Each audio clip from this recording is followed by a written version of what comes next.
వరుసలే 6 వరుసలు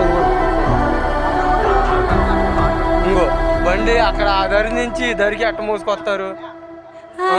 ఈ తమ్మం కాడికి ఆ దరి నుంచి తమ్మం కాడికి ఇక్కడ కట్టాలి పారకాడ.